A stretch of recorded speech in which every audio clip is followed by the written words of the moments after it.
Dia mau. Assalamualaikum warahmatullahi wabarakatuh. Waalaikumsalam warahmatullahi wabarakatuh.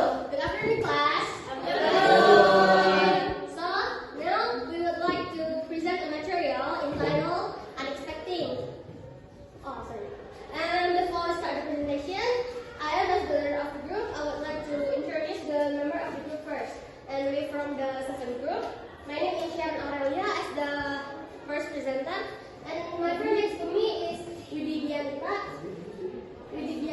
as the second presenter. And the one next to Widi is Isani Rahma as the third presenter. And the last one is Aziza Ali as the last presenter. Okay. So now, of course, we would like to start the presentation. And because I am the first presenter, I will start the presentation. As I said before, the material we will present is called Unexpecting. So unexpecting means something that is against our expectations or contrary to what we think. And because since this occur contradiction, that means there are at least two ideas that contrast to each other. And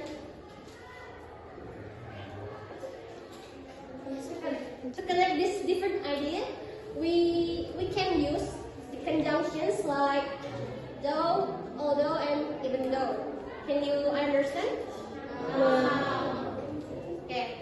Jadi materi yang kita sampaikan ini judulnya Unexpecting. Unexpecting itu kalau kita translate ke bahasa Indonesia, unexpecting itu artinya tidak terduga ya. Nah, tidak terduga berarti tidak sesuai dengan apa yang kita pikirkan, tidak sesuai dengan ekspektasi kita, bertolak belakang dengan apa yang kita pikirkan, jadi bertentangan dengan apa yang kita pikirkan. Karena ini mengandung pertentangan, maka setidaknya harus ada dua ide kan, harus ada dua ide yang bertentangan satu sama lain. Nah, untuk menggabungkan dua ide berbeda ini, dua ide yang bertentangan ini, kita bisa menggunakan konjungsi seperti although, though, sama even though. Masih bisa, masih kurang dimengerti atau kurang? Oke, bagian mananya nggak dimengerti? Kalau boleh tahu? Bagian mananya? Apakah semuanya? Semuanya. Oke, jadi gini ya, konsepnya itu tentang pertentangan. Konsepnya itu tentang ide yang bertentangan. Jadi misalkan aku punya contoh, aku kasih contohnya dalam bahasa Indonesia, soalnya nanti juga ada yang jelasin bagian contoh. Contohnya, aku punya dua kalimat. Yang pertama itu, aku tidak tidur tadi malam. Dan kalimat kedua itu, aku tidak mengantuk. Itu kan dua kalimat yang beda ya. Itu kedua kalimat yang bisa. Yang konjungsi although, konjungsi even though, sama konjungsi though itu, kalau kita artiin ke bahasa Indonesia itu arti dasarnya itu meskipun. Jadi kita bisa gabungin kedua kalimat ini menggunakan konjungsi itu. Jadi meskipun aku tidak tidur tadi malam, aku tidak mengantuk. Kenapa disebut pertentangan? Kan kalau kita pikirin orang yang nggak tidur tadi malam, berarti kemudian harinya apa? Mengantuk. Sedangkan di sini bilangnya aku tidak mengantuk. Itu yang dibilang pertentangan. Masih kurang paham atau udah paham? Ya, boleh. Jadi itu gabungan antara past tense sama present tense atau future tense? Bisa menjawab pertanyaan Pak Fauzi ya?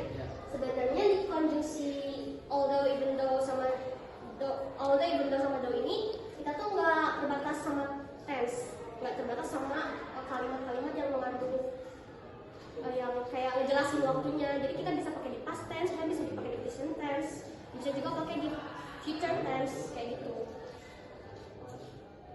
For me, and so I will invite the next presenter to present the next material. To read, time is yours.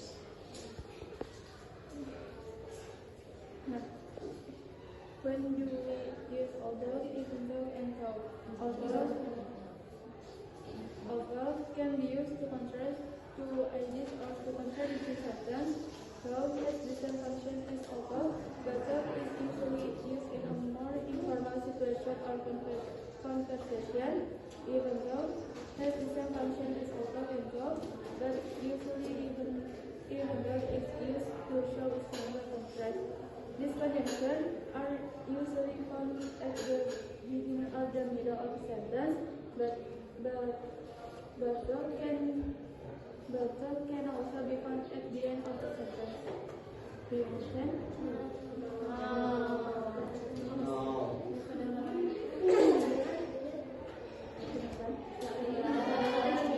Be used to contrast the ideas or to contradicting sentence.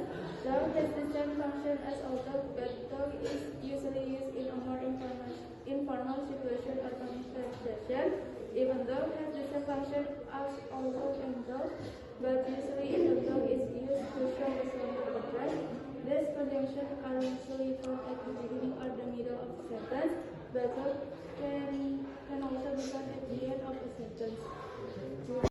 Although and even though fungsinya sama, yaitu untuk menunjukkan kontras atau pertentangan dari dua buah ide atau kalimat. Nah, bedanya, though biasanya dipakai untuk situasi informal, even though dipakai untuk menunjukkan kontras yang lebih kuat. Nah, ketiga konjungsi ini tuh bisa ditemukan bisa ditemukan di awal atau di tengah kalimat. Nah, khusus though biasanya dipakai di akhir kalimat.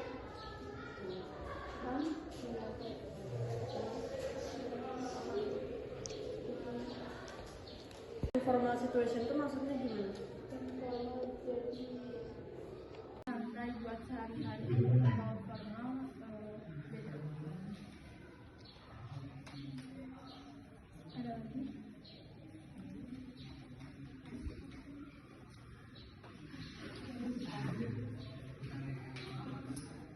Can be this sentence used in the formal situation? Jadi bisa nggak ini digunakan di waktu yang formal? Sentence ini bisa digunakan formal? For this question, maybe we can answer in the next sub-material, because the next material will explain the example.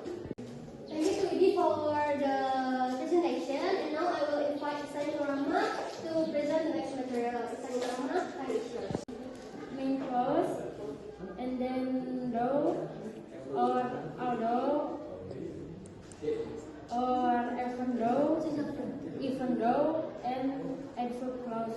You understand?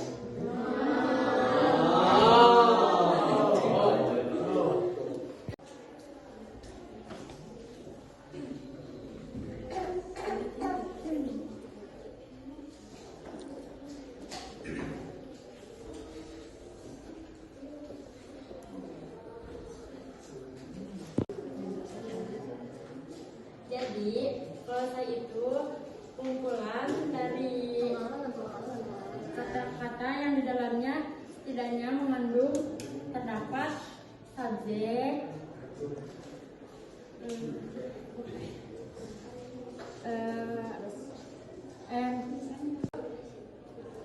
atau predikat atau keterangan lainnya. Nah, setelah main clause ada konjungsi, ada klausa lain yang biasa disebut klausa penerang. Dari though sampai adverb clause disebut subclause atau anak kalimat. Paham nggak?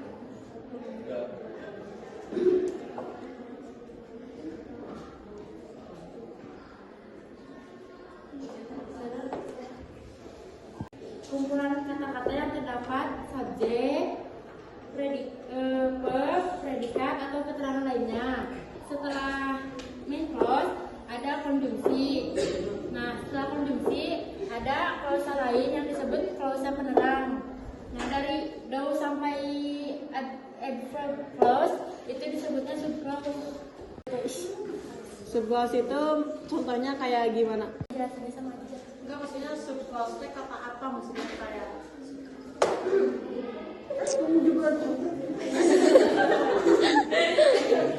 Konjungsi sudah konjungsi dan setelah klausa konjungsi. Oke. Jadi kan tadi aku bilang di awal itu kalimat ini kan menunjukkan pertentangan. Jadi seenggaknya ada dua kalimat yang misalkan ada klausa 1, ada klausa 2, yaitu klausa 2. Nah, kalau subclause, kalau main clause berarti kan kata yang bisa berdiri sendiri.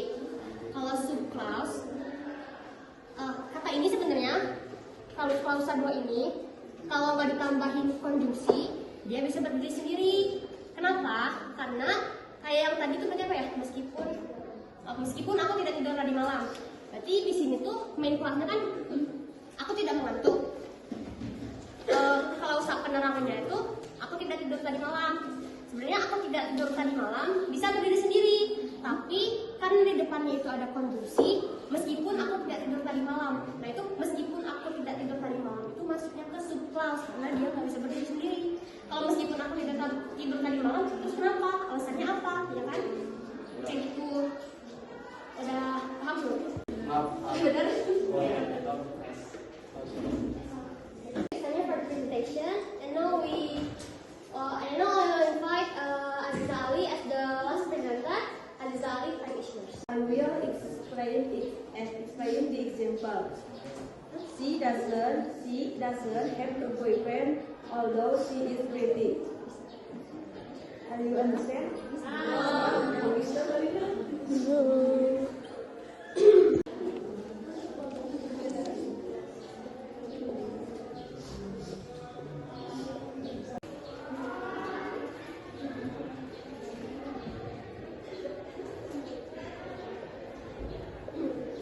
Kan tadi di rumusnya tuh ada main clause sama subclause-nya. Nah, kita tuh harus cari dulu atau bagi dulu yang mana main clause dan subclause-nya. Pertama kita cari dulu subclause-nya. Nah, subclause itu cirinya ada konjungsi sebelum klausa. Nah, sebelumnya kita cari dulu mana konjungsinya. Kan di kalimat ini konjungsinya tuh although.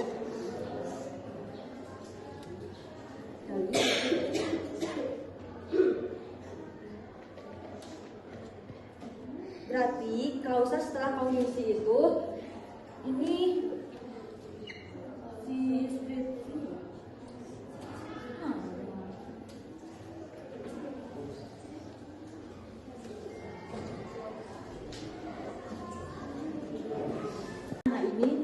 Itu berarti klausanya. Jadi di kalimat ini ya termasuk subclause-nya itu dari sini sampai sini berarti disebut subclause.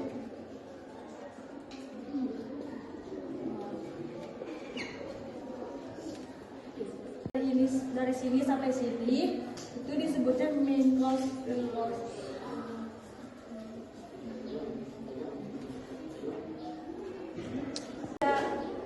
Subjek, predikat, sama objek. Terus berarti ini teh disebutnya subjek. Ini sampai ke sini teh disebutnya predikat. Nah, ini disebutnya objek.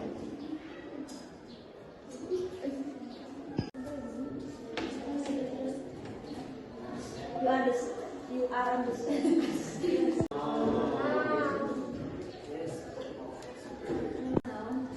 Now I will show you the second example. Aurel did the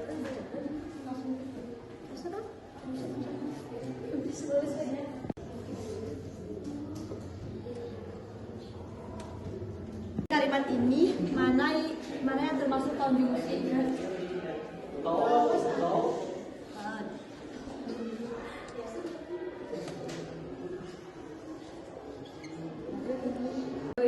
konjungsinya, yang mana adverb clause-nya.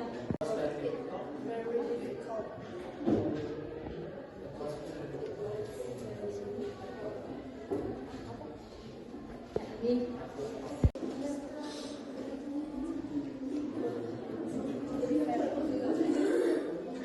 sini itu disebut apa?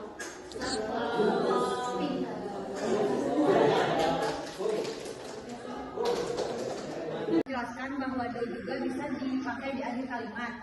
Tapi untuk itu clause-nya sedikit berbeda. Jika do ditempatkan di akhir kalimat, maka biasanya do akan mengikuti ke main clause.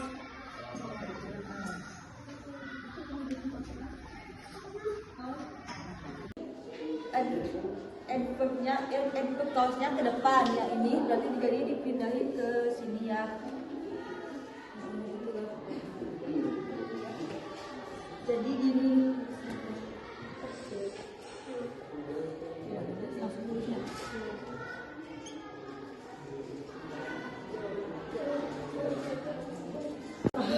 Maaf nggak kalau misalnya adverb clause-nya dipindahin ke sini, berarti jadi gini. Jelasan dari Aziza.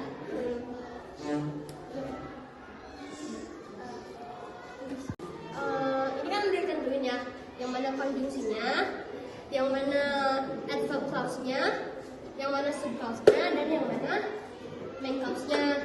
Nah, untuk contoh tiga ini kan sebenarnya bisa diubah ya bentuknya ya.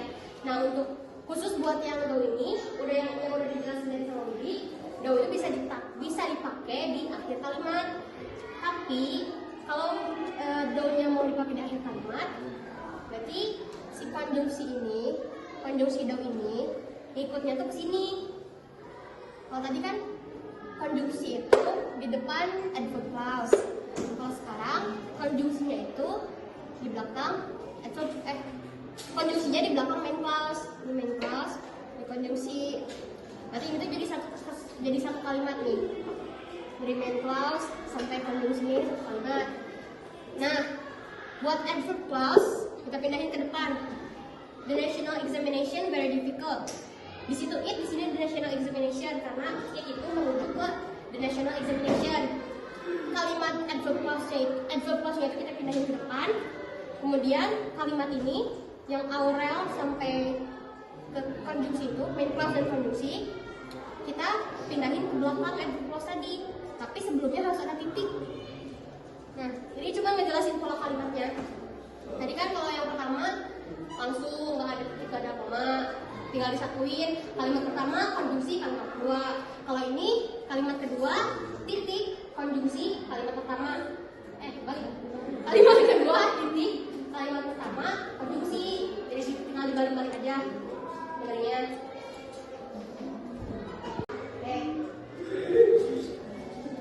The third example, can you guys identify by yourself?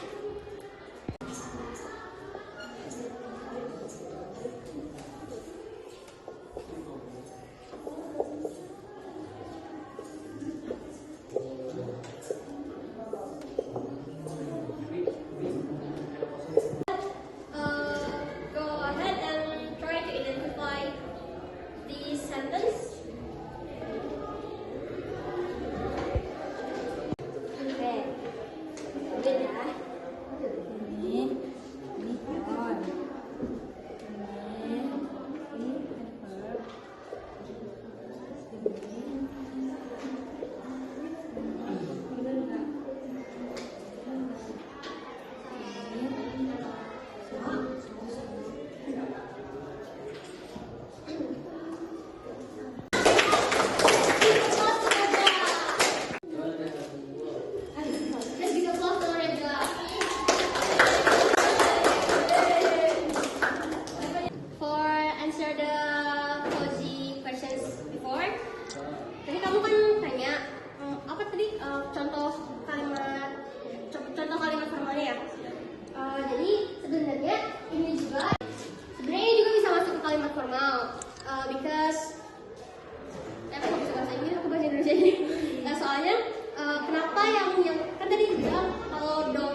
soalnya do itu kan singkatan dari although. Jadi kalau singkatan itu kita kan bisa pakai singkatan di kalimat formal. Makanya kan di sini nggak ada singkatan, jadi ini juga bisa masuk ke kalimat formal yang tadi kamu tanya. Cukup atau kurang? We come to the end of our presentation. Thank you very much for your attention. Sorry if we made mistakes. Wassalamualaikum